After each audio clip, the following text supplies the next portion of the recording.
Daring Abroad, brought to you by our friends at Remitly. Download the Remitly app to send money back home.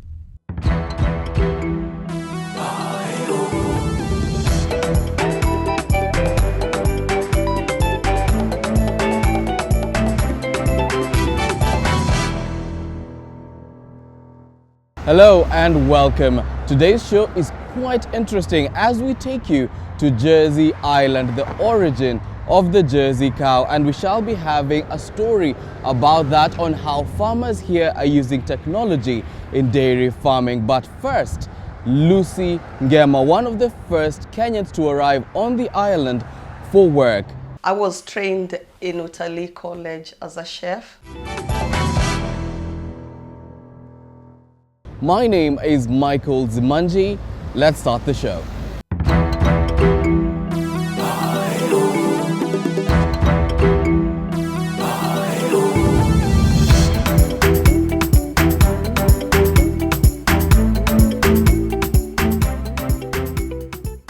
Thank you. This is my house. Karibu sana, Alex. Anapendeza. Thank you. Karibu. Asante sana. When talking about Kenyans living and working in Jersey Island, Lucy Ngema tops the list. She is known to most here as Mum, and it doesn't take long to see why. Black pudding, Lucy is quite hospitable, which makes sense given her background. I was trained in Utalii College as a chef, and I worked in different places. I worked for block hotels as a chef. I worked at USIU. Yes, I worked there as a catering manager. And then from there, I worked at Juja Preparatory and Senior School as a cateress. That was back in 1999. Then 2000, back in 2000, an opportunity came for Kenyans to come and work in Jersey in the hotel industry. Yes, Lucy is one of the 18 Kenyans who pioneered Jersey Island on professional duties about 22 years ago. It just happened that one of the people who owns several hotels here in Jersey, he used to come to Kenya on holiday. And he quite appreciated the work that Kenyans were doing there. He was happy with their service. And the good thing, Kenyans do speak good English. And that's when he realized, because most of the people who are working here were Portuguese. And Portuguese, not many of them speak English. So he got quite attracted with, by the fact that we Kenyans can speak English. So when he came back to Jersey, he talked to immigration and asked them whether they could issue work permits to Kenyans to come over and work. And they said, yeah, why not? We could try a few and see what happens. They came to recruit in Kenya, and they called people who own the hotels here, and we were being interviewed on the phone. So like me, I was interviewed on the phone by my boss by then, and we negotiated everything on the phone, salary, and then I didn't even have a passport in the first place.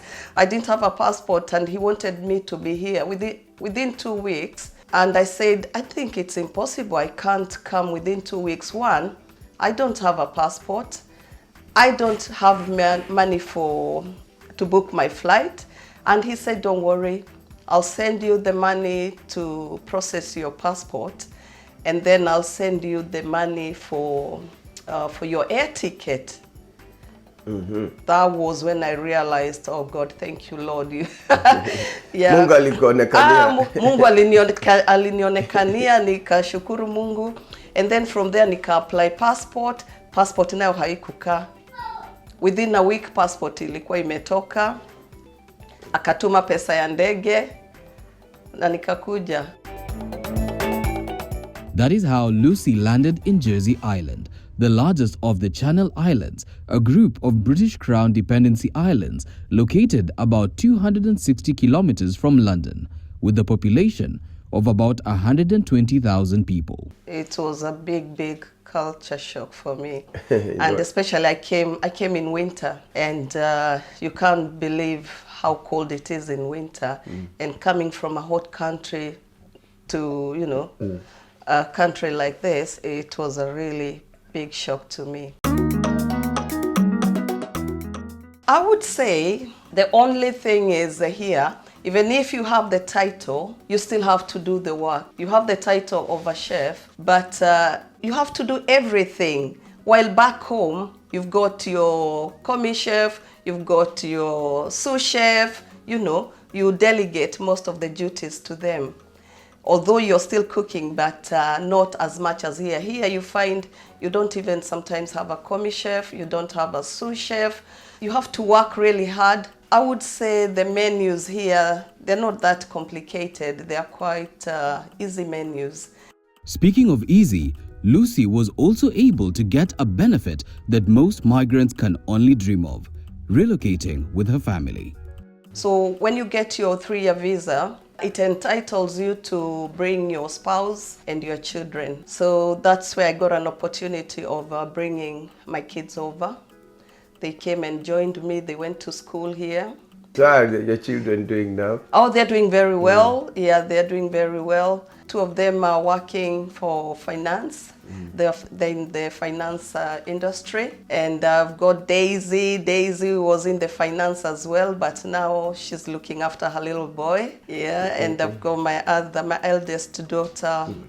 She's in healthcare. With her family close and promising career guaranteed, Lucy was on her way to a comfortable life in Jersey Island. But surprisingly, the daring Kenyan decided to make another daring move. Yes, after just 5 years in the island's hospitality sector, Lucy hung her apron and moved to healthcare. Kazi ya jikoni is not easy. The working hours are long hours. And like me, kazi yangu ya mwisho, I was in pastry department. Na unajua mambo ya pastry, it's the dessert. So lazima ungoje watu wakule starter, main course, and then ndio waendelee dessert. So by the time wanafika kwa dessert, ni very late, unapata ni saa 5, saa 6, hata saa 7 saa zingine. And that time, umeshinda umesimama, umechoka. And so nikaona hii kazi na miaka pia inasonga, nikaona hapana, I don't think I can do this for long. Na mshahara pia ukiangalia, sisi wale tumekuja, hatulipwi, you know, the same like the locals. So nikaangalia, and then I got an opportunity, nikatafuta kazi na government of Jersey in the community as a healthcare assistant. So nilipopata, nikaangalia, nikaona mshahara si mbaya. And then also leave tunapewa like 7 weeks. 7 weeks, so unaona 7 weeks niko na time enough ya kwenda nyumbani, kuona watoto wangu huko. And then yeah, so nikaangalia, nikaona the benefits. Kuna pension pia na states. I look after people with learning disabilities, special needs. They're all on wheelchairs. So what we do, they're in a home. It's like their own house. Tunatoka asubuhi, tunaenda kwa nyumba yao. Then we just assist them with the daily routine to get them up ready. Tunawapatia breakfast, kuna wale wanakula. Kuna wengine hawawezi kula, wanafidiwa na tubes. Yeah, and then I trained also to administer medication. This is what has kept her busy for the past 17 years. But even with this, the Utali alumna still makes use of her culinary skills, of which we saw firsthand as she hosted a group of Kenyans at her home. It's a very small island. And it's like everyone anajua neighbor wake, anajua kila mtu. And for us Kenyans who are here, tunajuana almost all of us. We have a WhatsApp group, ile tuna communicate nayo. So communicating through WhatsApp, tunajadiliana, tunajua when are we meeting next, tuweze kujua tutaendeleza mambo hapa namna gani. Mama Lucy, she's a very strong lady. She's been like an advisor to some of the Kenyans that have come on the island. She's one of the Kenyans that we've been in touch. We need to ask anything. Mama Lucy, wewe ni mama na nusu. She's a mother. I tell you, hata nisikie I need someone to talk to, I'll just call her and she'll listen. Yeah, amenipatia ruhusa. Anytime I need, I'll call her. Lucy is clearly a pillar here in Jersey Island, but her philanthropic nature doesn't end abroad. She also runs a children's home in Kenya by the name Jersey Little Angels Home. Jersey, maana yake inamaanisha Jersey, Kenya. It's the two countries combined. Yeah. I have 17 children. Na nilianza hiyo home back in 2013 with just 3 children. I have 4 girls in secondary school now. 3 of them are in Form 2. 1 girl is in Form 1. In January next year, I have 8 children joining secondary school. So hapo ndio mzigo iko. So but I'm sure God will be able to see us through it. We've also got a website. If you just Google www.jersey, itapeleka kwa page yetu. And we are also on Facebook, Jersey Little Angels Home. Na ukiguzwa, ukisikia unaweza peleka kamchele, kilo moja ya mchele, mkate moja, tuko Joska. Ukishapita Ruai, Kamulu, Joska iko hapo mbele. Na home yetu iko hapo, ukiulizia tu Jersey Little Angels Home utaonyeshwa. Unajua sasa mimi ni Muistlando. Yeah, I was brought up in Eastlands. Unajua pale Ufaru. Marish, Jericho. Lucy's life has come full circle. She is proud of what she has achieved, and with her years of experience working in Jersey Island, her advice to anyone wishing to join her is keep your eyes on the prize and spend wisely. Mshahara iko, mshahara ni better. But don't forget, when we come here, we've got people at home also who need our help. Jersey is a very expensive island. Accommodation-wise, it's very expensive kama unalipa nyumba. Kama uko hard working, usikuje kulala. Hapa hakuna kulala, ni kazi. So that way you can make ends meet.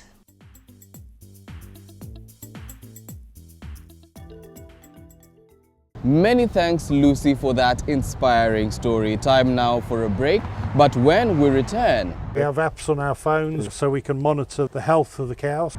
More about the Jersey cow from their land of origin, Jersey Island.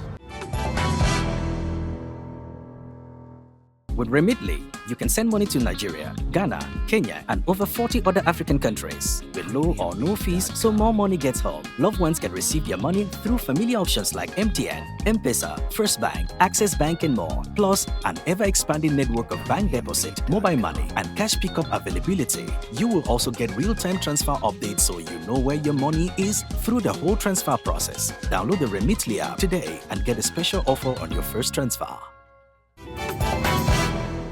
You're watching Daring Abroad, brought to you by our friends at Remitly. Download the Remitly app to send money back home.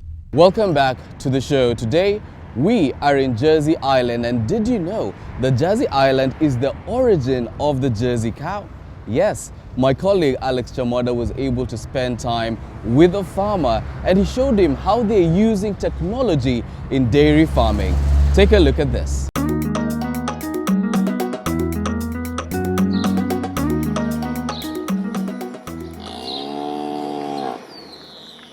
This is Lodge Farm in Jersey Island. Owned by Paul Hughes, the farm is known for its highly mechanized mode of dairy farming.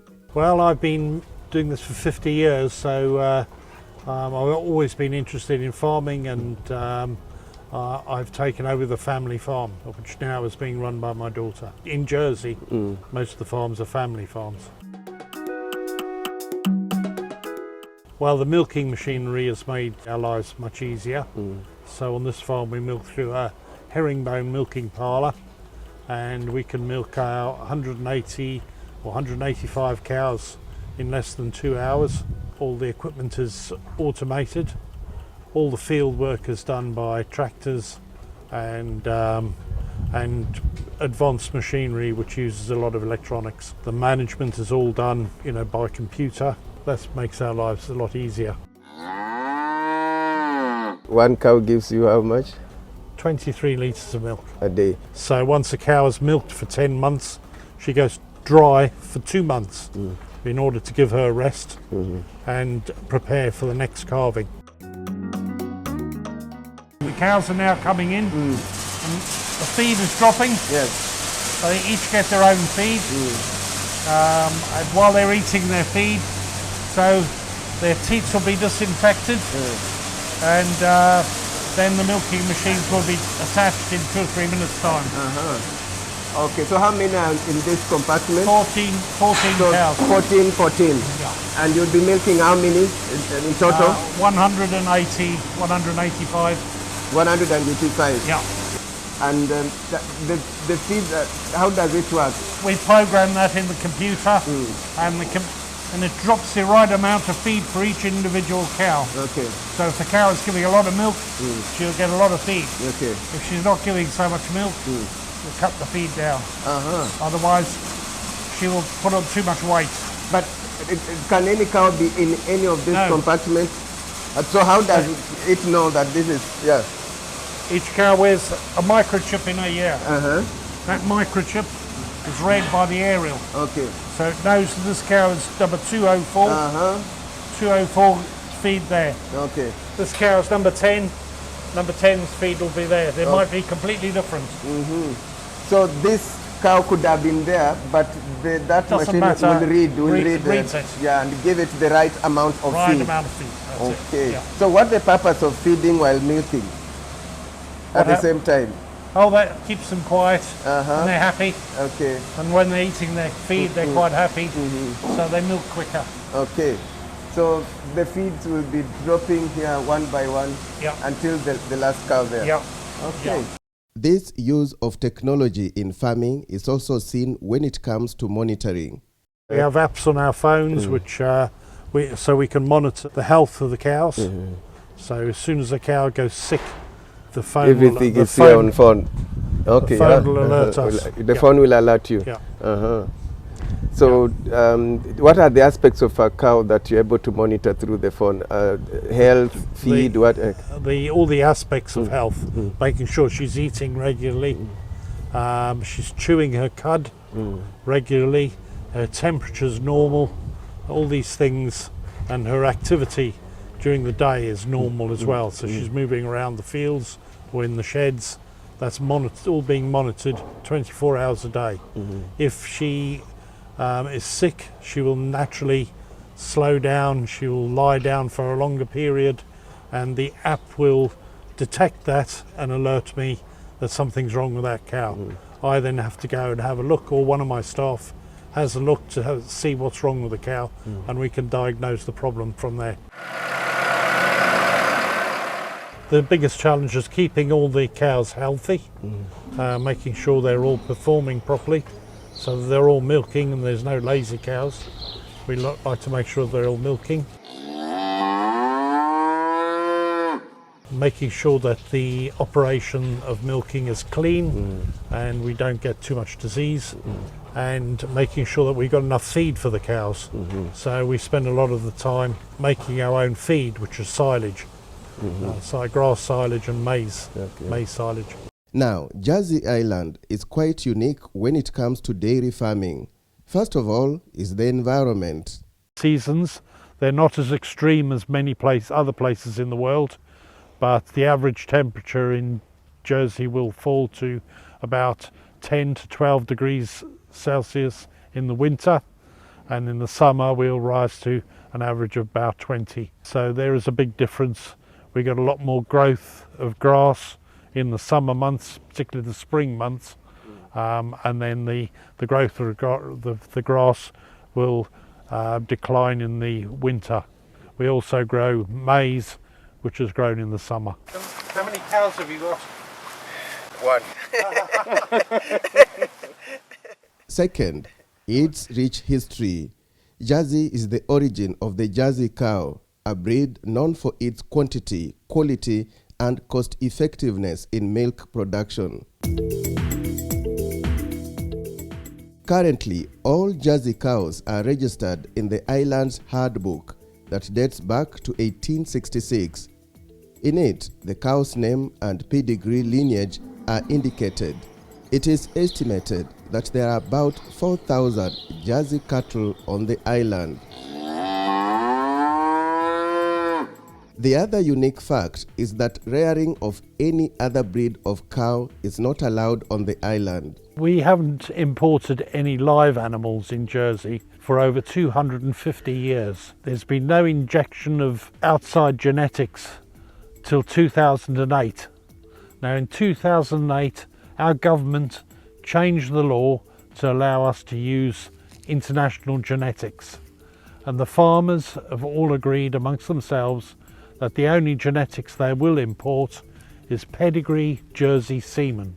So we have to be sure that the genetics are pure Jersey and that they originated from the island maybe 50 or 100 years ago. We're only bringing back the genetics that we once exported all those years ago. But at the same time, we can import a beef bull which we can cross with our Jersey cows. So what's the importance of that? The importance of that is twofold. One, to keep the pedigree status of our cows pure, and also to prevent the importation of diseases which we do not see on the island, particularly tuberculosis and brucellosis. There's a few other diseases as well. So the disease status here is very good. But this does not stop expert farmers from sharing their secrets to the world. The Breed Society has linked up with the Jersey's Overseas Aid Programme, who fund international aid, and our part in it is to provide semen, pedigree Jersey semen, to many countries, including African countries, so they can develop the breed themselves and provide milk to their communities. Rwanda is the first country that we worked with, and what we've been able to do is send thousands of doses of semen to Rwanda, but we've also, as an island, trained 350 Rwandans to inseminate cows. So there's a network of artificial inseminators in the country who can utilise that semen across their country and work in many of their villages. Jersey Island is a global leader in dairy farming with a lot to teach the world. And with all their prowess, farmers like Paul are definitely smiling all the way to the bank. The cow has been my life. So I've been very fortunate to work with the cow all my working life, but I've been well rewarded in that we've developed the farm, and I can also travel quite a lot, meeting other cattle breeders. Good. So, yeah, interesting to learn about the Jersey cow. Yeah. Yeah. It's got a very long history in Jersey, so the breed has...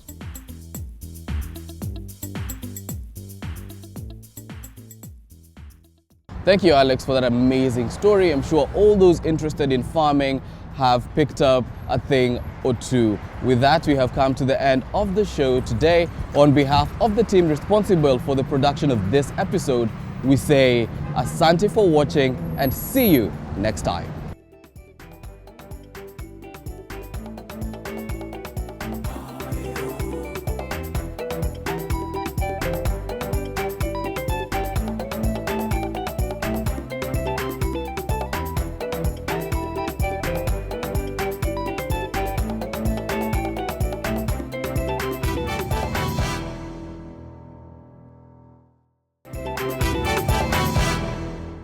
Daring Abroad, brought to you by our friends at Remitly. Download the Remitly app to send money back home.